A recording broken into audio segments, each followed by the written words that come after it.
Today we're going to be covering the story of David and Goliath.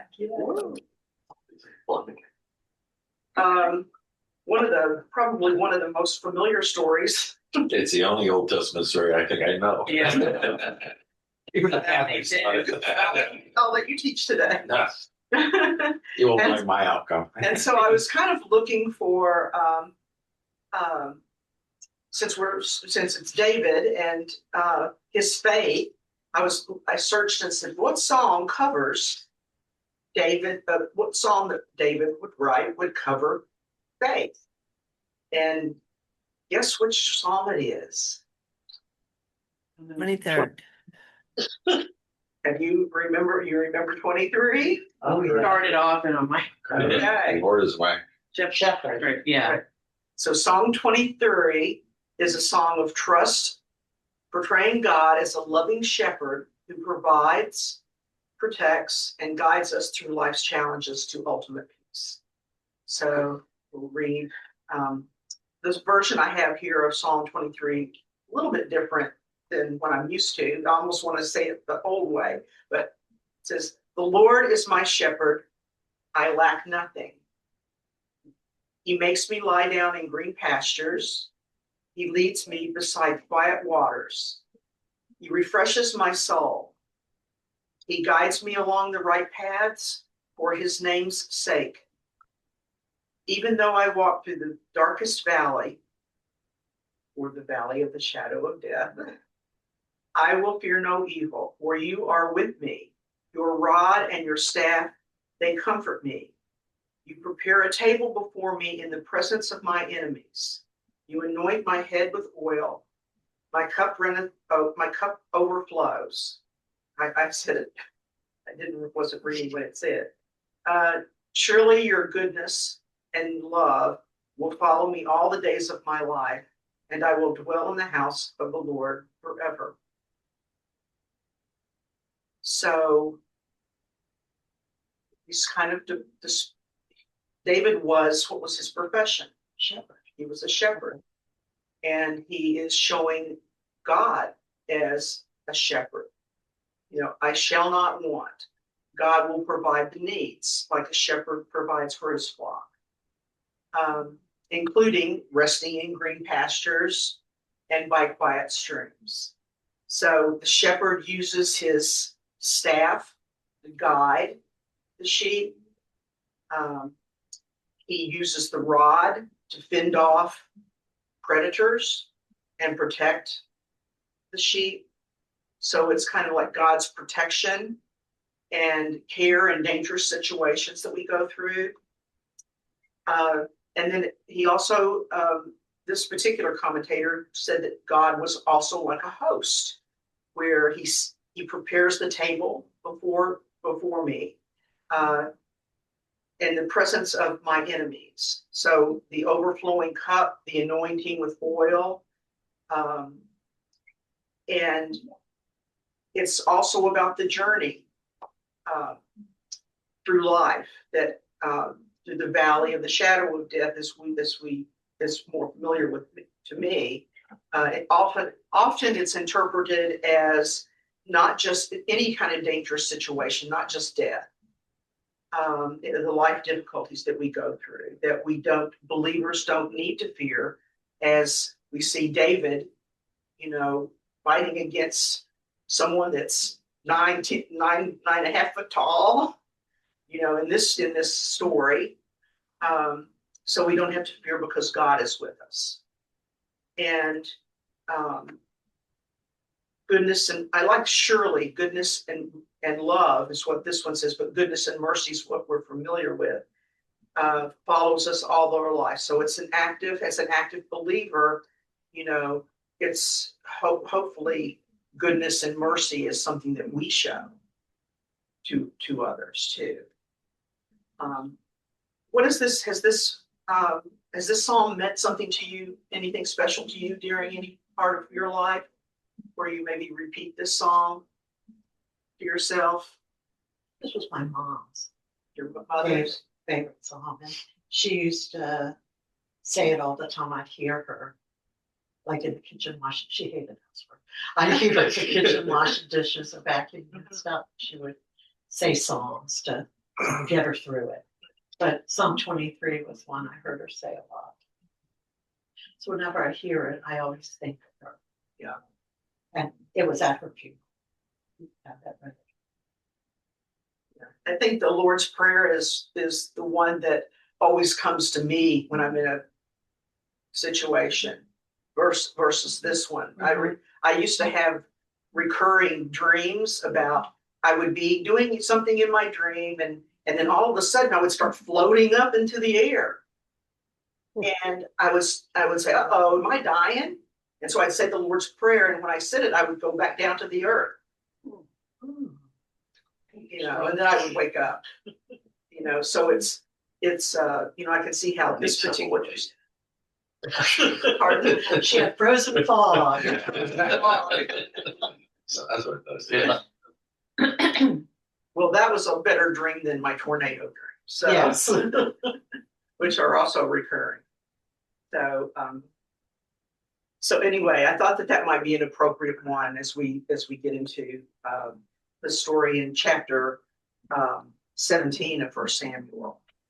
Do you suppose the term "my cup floweth over" refers to his faith and hope in the Messiah coming? And I say that because the fourth cup of the Seder was the cup of hope for the Messiah. And when he says "my cup overflows," does that mean hope for the Messiah is? That would be interesting. I hadn't thought of that. I like that, Harold. Thank you. I do. My cup overflows. Surely your goodness and love will follow me all the days of my life. Well, I think it's used more as a comfort psalm than anything. I mean, it's because the only time I ever hear it, quite honestly, is at a funeral. Yeah. I mean, you know, if you ask somebody who was younger, like a 20 or something, what do you think about the 23rd Psalm? They say, well, who died? Seriously, that's the only time you ever hear it. It's even in movies, and funerals, and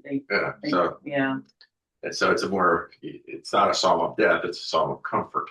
But I like, you know, I also like Harold's description there because it's right after the statement, "You anoint my head," and remember, anointing. We heard last week, I think, was what was it, Kathy? Anointing was like the Messiah.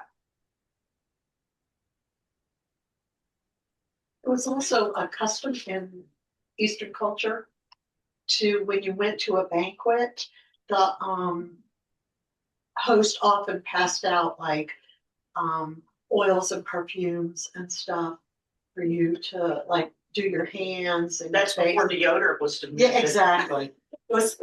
Exactly, because y'all were all going to be in close contact. Probably before daily baths or showers or stuff. So so you could kind of that was sniff yourself up. That's like the pocket full of posies was. People used to carry around flowers because it smelled so bad during the plague. All the people dying and rotting. Good times. The good old days. Okay, so up to this point, where did we leave? We left the story last week with Saul's downfall. Okay, Samuel condemned Saul for allowing the Israelites to plunder when God had said, kill everybody, every last baby, every last sheep, everything. He asked him to plunder. And Saul decided, we're going to keep the best ones and then we'll burn them as an offering to God. But Samuel condemned Saul, and then Samuel tells Saul that God has rejected him. And so the Spirit of God departed from Saul, and an evil spirit from God was haunted and terrorized him. And so that's when we first heard David come in. as Kathy was describing last week, that all the people who were kind of advising Saul said, you need music therapy.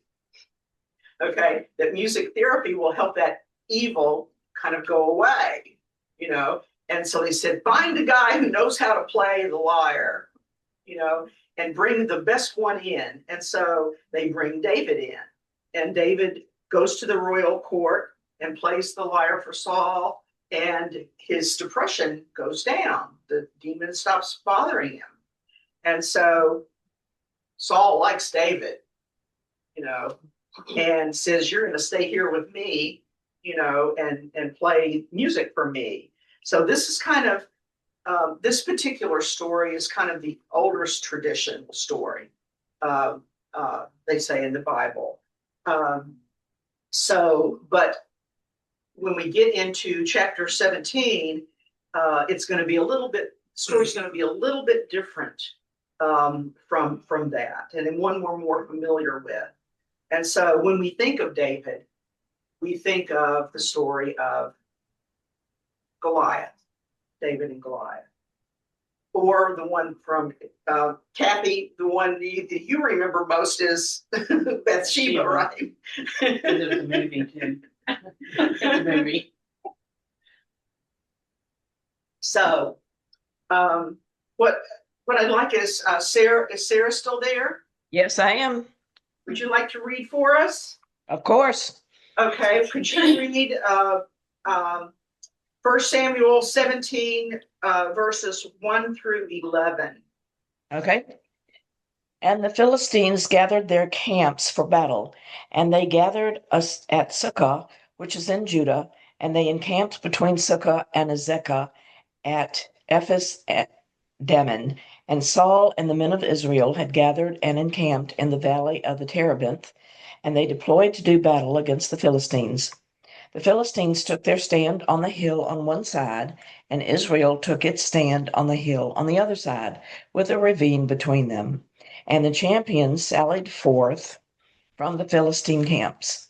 Goliath was his name, from Gath. His height was 6 cubits and a span.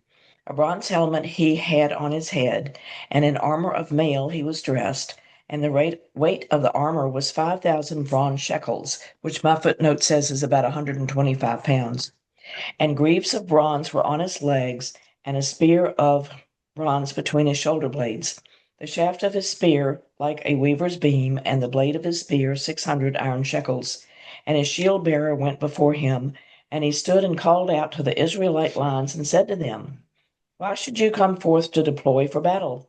Am I not the Philistine, and you are the slaves to Saul? Choose you a man, and let him come down to me.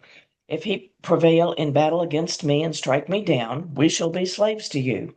But if I prevail and strike him down, you will be slaves to us and serve us. And the Philistines said, I am the one who has insulted the Israelite lines this day.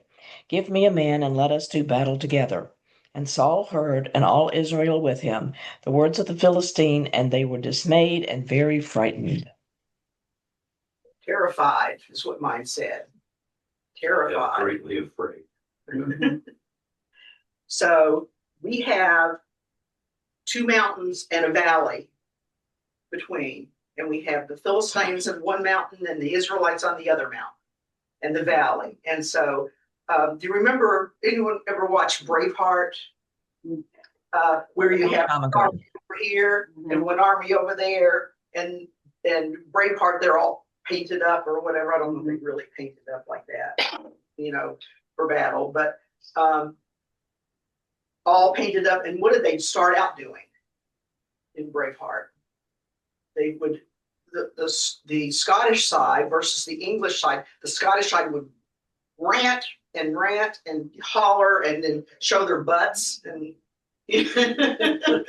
do all kinds of things to taunt the other side. Okay, so here we have David, we have Goliath, who is the champion. Okay, and the champion, I think that they say that is kind of like known. It's kind of like a middleman. Okay, and that often the army would have a champion that would go out and taunt the other group to try to get them to, basically demoralize them and try to get them to, fight before they might be ready to fight or run away because they're so frightened about what's going to happen. So when we talk about the Goliath, first thing that they talk about is his size and how big he was. And I think it was somewhere around 9'9" tall. Okay. Okay. Oh, that's true. And what the commentators are saying is that isn't all that unusual, that you might have someone who's really, really super tall. And does anyone remember Robert Wadlow? Okay, Robert Wadlow was born in Illinois. He was 8'11" tall. And this is Robert here. Oh yeah, I remember seeing those old pictures. Yeah. Marfan syndrome. So he was one of the tallest people in, recorded. That's what you say every Guinness Book Yeah, of Records basketball in school. player. They don't Yeah. live How tall was he? They don't live long lives. 7, 8, 9. Who was this? It's the tallest teenager ever recorded and the tallest college basketball player now, or high school basketball. He's 7 feet 9. Shaquille O'Neal came up to him. His face was in his chest. They had met To that. He died at the age of 22. Yeah. Yeah. So the other one, the tallest living man now, is Sultan Kosin. And this is just a picture of him. You can see him online. And he is 8'3", 8'2" 2.8 inches. Okay. So how tall again was Goliath? It is 9. I have a footnote in mine that said it could mean 7 feet too. Yeah. You really? Yeah. It might Yeah. have. Yeah. Susan, I recently interviewed a basketball player at UR who was 6'11" tall, and he had to duck to come into my office because he Wow. stood under the. Sorry. He was just massive, and I'm thinking he was a mere 6'11". So Goliath had, and this guy was just massive, and I can't imagine somebody the size of. We'd have to. So it's back in. You would have to have your own house. Yes. Well, You how know, taller is he? It's like the little people, they have to have their own house built special, or they couldn't reach the. And I have a hard time reaching anything above the first shelf in my kitchen. Me too. Yeah, same here. And I've got friends, and Bud knows Bob Andrews, who's only 6'5", which is short in this discussion. But the Andrews have redone their house so that all of their counters are high because his wife is 5'10", 5'11". I feel like, I'm small anyway, but when I'm in that house, I feel like a midget. The bathroom counters are high. The furniture is huge. Yeah. I wonder if we're to take this height literally. In the Old Testament, age was a metaphor for goodness, or righteousness. The older someone was said to be was a statement of how good or righteous they were. Yeah. I'm just wondering if this height and all is just a statement of somebody that could fight very, very well. That's correct. As I approach 80, that's correct. And also, I think that it was somewhere in Joshua, they talk about people from Gath, which they say Goliath from Gath, that the They were people from taller. Gath were Taller than normal. taller than normal. What was the average height of most of the Israelites? I don't know. They were Look at the armor from the Middle Look Ages. at Harold to do our research on that. A normal Well, person today wouldn't fit in the armor Yeah. from there. during the Revolutionary War, it was around 5'5". Yeah. So Well, when we worked at the Confederate Museum, we went to have someone's boots, Jim Stewart. Jim Stewart's boots. Right. They wouldn't fit me. They were tiny. Yeah, they're small. Yeah, I've got an antique They bedroom. might have shrunk a lot. So somebody 6 foot might have been really a giant compared to how tall they were. Yeah. In the day, right? Yeah, Harold's point is that it just means they had a really big boy that was going to intimidate. Well, and I also think that he was an intimidating person, too, because I remember when working down at MCD, one of the most intimidating doctors around was about my height. But he, Yeah. short. I think the shorter we are, the higher our temper is. Because it's stuffed into That's a. that Napoleonic It's concept. for me. That's what it is. It's a Napoleonic. Napoleon was not that short. It's 5'5", I thought. You beat me to it, Sarah. And so they talk about his size and his armor. And when they talk about his armor, it was like between 150 and 200 pounds of armor he had on. And they were saying that the armor, as they describe it in the story, was not typical Philistine armor. It was like the way that he described his helmet, it might have been Egyptian, or, it looks like that his tools and his mail and everything came from different places. So I think that they were just trying to be impressive, express the story. I have a footnote that says the reason, there's something in there about somebody else is carrying his shield before him into battle. And my footnote says that may have been because the shield was so huge that it required a total separate person to carry it. Because Goliath was already so heavy laden with all his stuff. He needed somebody else to just carry his shield. So that amount of weight is very similar to the required capability of firemen. Yeah. They wear over 100 pounds a year. They have to be in shape to do that. Yeah, and they're not all tall. No. Right. So it says that the champion, like I mentioned before, was like a middleman, the man between the two. And the idea is that was that a man who stood between the two armies that fought as a representative. So here we are with Goliath offering this challenge, taunting the Israelites and saying, choose a man, okay, and have him come down to me.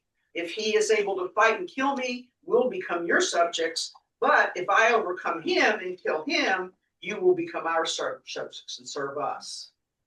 Okay. Then he says, this day I defy the armies of Israel. Okay, give me a man and let us fight each other. So, hey, cowards, bring someone out to me. And here he is doing this day after day after day. And so every morning, everyone comes together and beats their swords and shows their butts and does whatever they do to taunt the other army. And here Goliath comes out every day and says this, and then it terrorizes the Israelites, and there's not any fighting actually going on. It's just a lot of Bullying. Right. Yeah. Right. Okay. So we've got Saul now. The very last verse was, on hearing these words from Goliath, Saul and the Israelites were dismayed and terrified. Now, why do you think Saul is terrified? Well, they're calling for a person to come out and fight Goliath. Yeah, I would think that the king would be the one they bring. Plus, wasn't Saul Remember, bigger? he was bigger than most of the people. Yeah, That's why he would be a good representative. That's to go right. out. Hey, Saul, go out there. So when Saul heard, he had reason to be afraid. Okay, because it should have been him that would be the one. But day after day, he doesn't do that. So Saul was the logical choice to square off against Goliath. But remember what happened in the end of chapter 16 with Saul. it says that before the Spirit of the Lord had departed him, so he didn't have the Spirit of the Lord on his side anymore. He was having these demons, and so he might not have had the faith that he needed, that we hope to see, that we will see when David comes. Okay. Any other thoughts about that before we move on to the next? Okay, could someone read 12, verses 12 through 21? I can read it. Okay. Now David was the son of an Ephraite of Bethlehem in Judah named Jesse, who had 8 sons. In the days of Saul, the man was already old and advanced in years. The 3 eldest sons of Jesse had followed Saul to the battle. The names of his 3 sons who went to the battle were Eliab, the firstborn, and next to him Abinadab, and the third was Shammah. David was the youngest. The 3 eldest followed Saul, but David went back and forth from Saul to feed his father's sheep at Bethlehem. For 40 days, the Philistine came forward and took his stand, morning and evening. Jesse said to his son David, "Take for your brothers an ephah of this parched grain and these 10 loaves, and carry them quickly to the camp to your brothers. Also take these 10 cheeses to the commander of their 1,000. See how your brothers fare, and bring some token from them." Now Saul and they and all the men of Israel were in the valley of Elah, fighting with the Philistines. David rose early in the morning, left the sheep with a keeper, took the provisions, and went as Jesse had commanded him. He came to the encampment as the army was going forth to the battle line, shouting the war cry. Israel and the Philistines drew up for battle, army against army. Okay, so here we see David, and it says in the very beginning that he was spending his time going back and forth from Saul. Okay, so I was kind of reading that as, oh, is he still going there to play the liar? What is he going back and forth from Saul? Or is he going there back and forth just to see his brothers? Because his father is asking him to go and see and take food. So apparently provisions weren't all that great, for the Israelites. And remember, these 2 mountains in this valley is all Judah. It's the Israelites' territory that the Philistines are in. Even though the Philistines have leadership over or have, I think we heard that they have rules and regulations for the Israelites. Like they couldn't make their own armor, make their own battle tools and things like that. So we've got him going back and forth. So I was assuming, what is he going back and forth, intending the sheep. When he left, he did leave someone to make sure someone was going to take care of his sheep before he left. So he was making sure someone was taking, but his father is sending him, to check on his brothers, and also to bring back a token to let his father know that his brothers are safe in some way. Okay. So here we have, it says for 40 days the Philistine came forward. So we have Goliath for 40 days doing this, and we have David in on the picture now. And remember, 40 just means a long time. Yes, yep, long time. 7, 40. What are these? Some of the other numbers? 10, 30. 3. 3, yeah. Yeah, so a long time, right? Correct. Okay, so someone read 22 through 32. I got it. David left the food with the officer in charge of the supplies, ran to the battle line, went to his brothers, and asked how they were getting along. As he was talking with them, Goliath came forward and challenged the Israelites as he had done before. And David heard him. When the Israelites saw Goliath, they ran away in terror. "Look at him," they said to each other. "Listen to the challenge. King Saul has promised to give a big reward to the man who kills him. The king will also give him his daughter to marry and will not require his father's family to pay taxes. David asked the men who were near him, "What will the man get who kills this Philistine and frees Israel from this disgrace? After all, who is this heathen Philistine to defy the army of the living God?" They told him what would be done for the man who had killed Goliath. How far do you want me to go? Oh, through 32. Okay. Eliab, David's oldest brother, heard David talking to the men. He became angry with David and said, "What are you doing here? Who is taking care of those sheep of yours out there in the wilderness? You smart aleck, you. You just came to watch the fighting." What fighting? Watch the fighting. But now what have I done? David asked. Can't I even ask a question? He turned to another man and asked him the same question, and every time he asked, he got the same answer. Some of the men heard what David had said, and they told Saul, who sent for him. David said to Saul, "Your Majesty, no one should be afraid of this Philistine. I will go and fight him." What do you think David's brother was so upset with him? Well, he's the oldest. Mhm. Should be setting the good example. Here's the younger one going, Oh, why is everybody so afraid? This is like, And how many times in what Bernie read, how many times did David ask, "What'll I get? What's the guy gonna get yeah, if they fight this guy? uh-huh. What's the guy gonna get?" Yes, No. 3 times. Oh, he asked him like 2 or 3 times. What's the guy gonna Three's get? the traditional number. I thought that's what he did. So, Yeah. and it also could be a very protective thing of an older brother going, "Hey, you're gonna get yourself hurt or killed. Get out of here." Yeah. or he's just concerned about his flock. Yeah.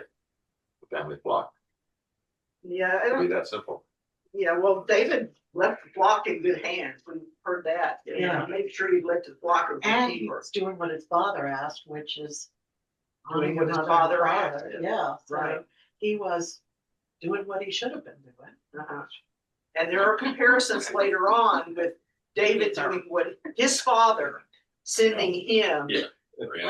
to battle versus Christ's father sending Christ out to, Mhm. The brothers were scared and they didn't want to see or have him see them being terrified and telling their father. yeah. Yep. Good point. Yeah. Yeah, Saul.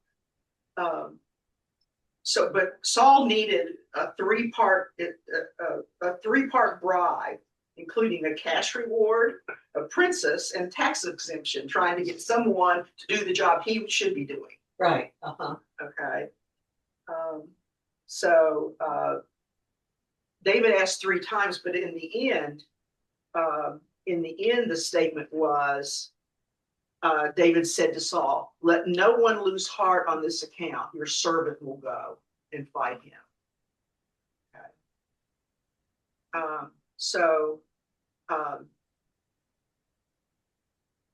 David remained concerned with God's cause too, for everything else, as we'll hear later when he actually is talking with Saul about what he's going to do. Because here, Saul has heard these people saying, "Hey, this guy over here, he's asking about this." Okay, so Saul goes, "I want to talk with him. I want to see, because maybe we've got someone here who's going to do this." Okay. So let's go with the next reading, 33 through 37.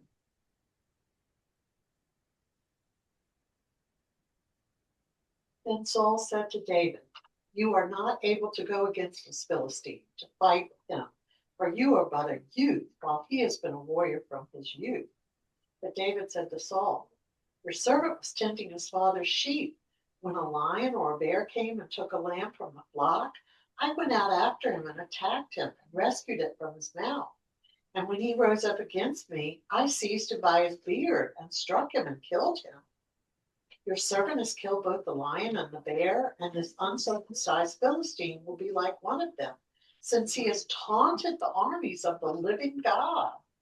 And David said, the Lord who delivered me from the paw of the lion and from the paw of the bear, he will deliver me from the hand of the Philistine. And Saul said to David, go and may the Lord be with you. And Saul could see the Lord must be with him from what he's saying. So I always think of that as a little sarcastic. Yeah, you go ahead and go. Let's Yeah. see the Lord be. The Lord be with you. We're going to all be so sorry to see you die out there. Well, but think about what happens when if he dies. Yeah. They all lose. Yeah. They lose. Yeah. So he's really putting up his whole kingdom On David. Yeah. on David, a guy who's too young, they say. And they say that from what I've read, and I don't know what you all might have read, but David it calls him a youth. It doesn't call him a child. Mine says boy. It says Yeah, boy. mine said. Yeah. So I wonder how old he really was. He was not old enough to fight. But not a little child anymore. Right. So some people have said he was, some commentators said he was 20. He was a young adult. But, boy doesn't. That indicates like 14 or 12. Right. Yeah, I was And thinking to more be like a too 20. young to fight. Draft was on, we could be drafted at 18. Yeah. I'm not sure Yeah. what the Life rules expectancy. were back then. Yeah, life expectancy was Much much less back then. So yeah. Yeah. So Get it while they're young. years old, they're gone. Yeah. Yeah, he's been a soldier longer than you've been alive, Yeah. basically. That Saul is looking, he's looking at the reality of the situation, not at the spiritual side of the situation. But I think that it did sound sarcastic, like you said, Angie, when may the Lord be with you. Yeah. But then I can't believe that Saul would completely, just because someone volunteered, mhm. so Like, he's helped me with lions and bears. Yeah, but I get back to what you were saying. Saul, mine says, all right, Saul answered, go and the Lord be with you. And you think about that, it's not in a sarcastic way, in the way I interpret it, because again, he's entrusting, as you said, his whole armies Yeah. right. to David. Okay, so I see it more as a move of faith than a move of sarcasm. A statement of sarcasm. I like the. I Well, also. Go ahead, Harold. Saul never agreed to that. That's a taunt from Goliath. Saul never agreed to it. So, I mean, the Israelis could turn around and run away and Oh, yeah, that's true. Yeah, it was a taunt. The thing about, I Good kill point. you, Good point. I kill you, or you kill me. Here's what you'll get. That I had never thought of it that way, but right. And this was just Goliath saying that to kind of piss them off. Good point. Yeah. So I like the idea of David explaining his job as a shepherd, okay, is great preparation for more responsibility. Okay. That, hey, I protect my sheep from lions and tigers and bears, and, this Philistine is just one of those. Goliath is just one of those. Okay. Would someone like to read 38 through 49? All right. Saul clothed David with his armor. He put a bronze helmet on his head and clothed him with a coat of mail. David strapped Saul's sword over the armor, and he tried in vain to walk, for he was not used to them. Then David said to Saul, I cannot walk with these, for I'm not used to them. So David removed them. Then he took his staff in hand and chose 5 smooth stones from the wadi and put them in his shepherd's bag.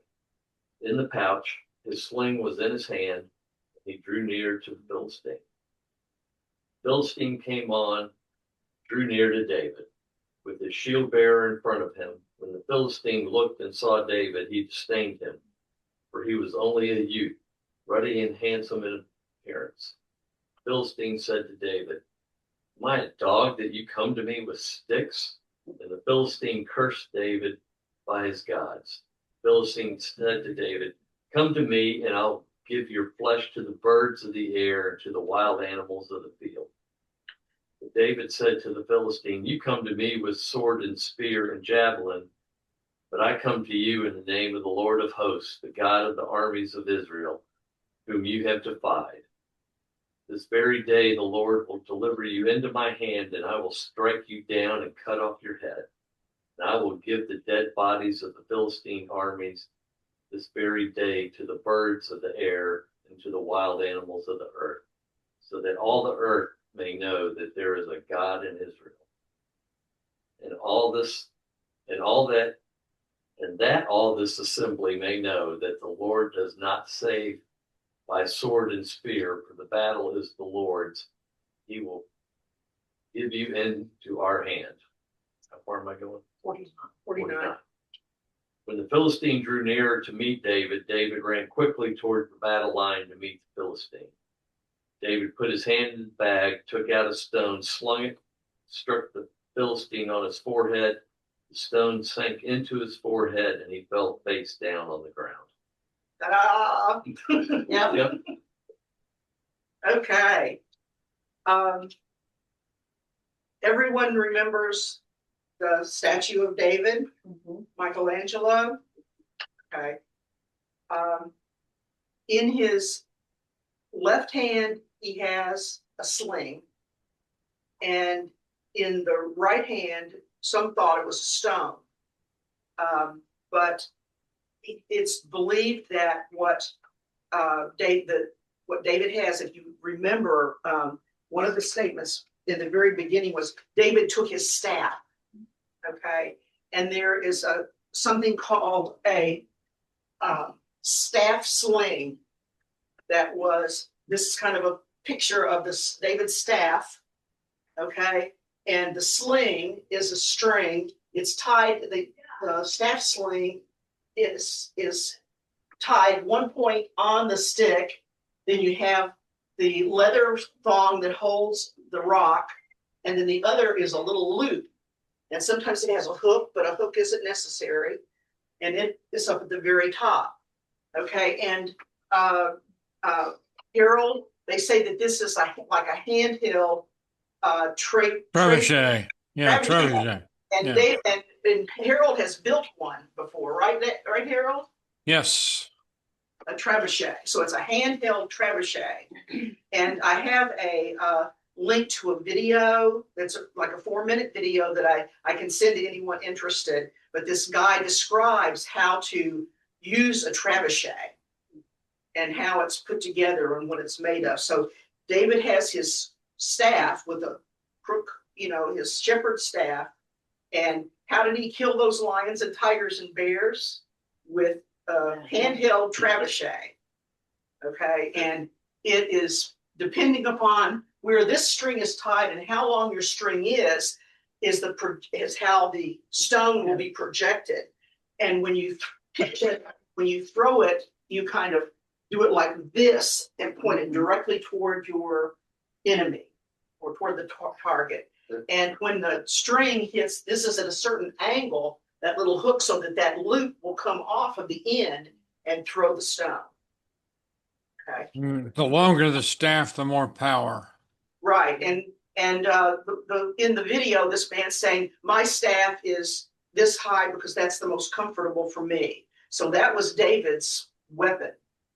And he had used it before. There's another weapon called an adel. It's that same kind of leverage, but in this case they're actually throwing like a long arrow. got a lot of power. I always assumed that the sling was like a bolo that they use Yeah, in South America. But it has something to do with his staff. So they think that it says in the statue of David, Michelangelo is believed to have depicted a fistable, a type of staff sling rather than just a stone itself in his right hand. So they're thinking, and this was an instrument that was, or an instrument of war that was known for that period, and they say how soon it was seen in history and that type of thing. David saying, I come against you in the name of the Almighty God. So his faith, as we see in Psalm 23, all those gathered here will know that it is not by the sword or spear that the Lord saves. The battle is the Lord's, and he will give all of you into my hands. And he fell to the ground. And we'll learn next week that he fell to the ground, but he was just kind of knocked out a little bit, probably, because David picks up his sword and uses it. Mm-hmm.